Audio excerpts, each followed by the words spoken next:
Virgil Gus Grissom was selected as one of the original 7 astronauts. A family man and a veteran of several space flights, he was a national hero and was likely to be the first man to walk on the moon. But Grissom was also an outspoken critic of the space program and was quoted as saying, "Someone's going to get killed." Unfortunately, Grissom's worst fears were soon realized. On January 27, 1967, 2 years before the first moon landing, Grissom and his crew boarded the Apollo 1 capsule for a full-scale simulation. The problems began almost immediately. First, the capsule's communication systems failed. You copy?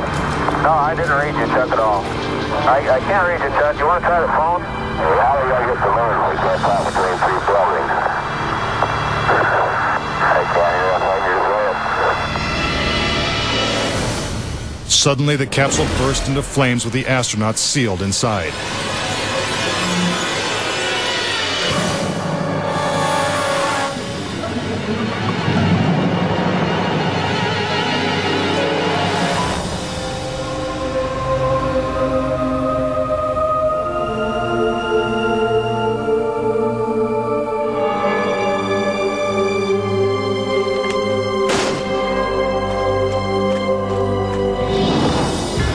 Tragically, Gus Grissom, Ed White,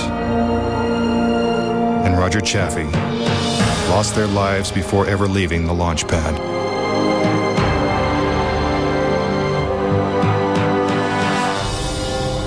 Gus Grissom's family believes the Apollo 1 fire was no accident. I think it was intentionally sabotaged by someone. It's been a question in my mind, what was found in the accident investigation and how was that handled? Was the CIA involved or whoever? But it was done intentionally. Grissom's family doesn't know who was responsible for his death or why it happened. But they say NASA knows the truth.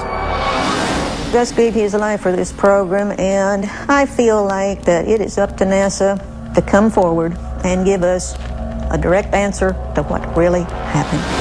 Were Gus Grissom and the Apollo 1 astronauts victims of a tragic accident? Or were they intentionally silenced because they knew too much? We may never know. The cause of the fire is still a mystery, and the capsule remains locked away at a military base. But Grissom wasn't the only Apollo critic to meet with a suspicious and untimely death. Thomas Ronald Barron was a safety inspector during Apollo 1's construction. After the fire, Barron testified before Congress that the Apollo program was in such disarray that the United States would never make it to the moon. He claimed his opinions made him a target. Has there been any pressure on you by NASA? Nothing. We were, my wife and I were somewhat harassed at home when this first thing broke some time back, but it's going away now. As part of his testimony, Barron submitted a 500-page report detailing his findings. There was a real fear that the program could be stopped dead in its tracks. Then exactly 1 week after he testified, Barron's car was struck by a train. Barron, his wife, and stepdaughter were killed instantly.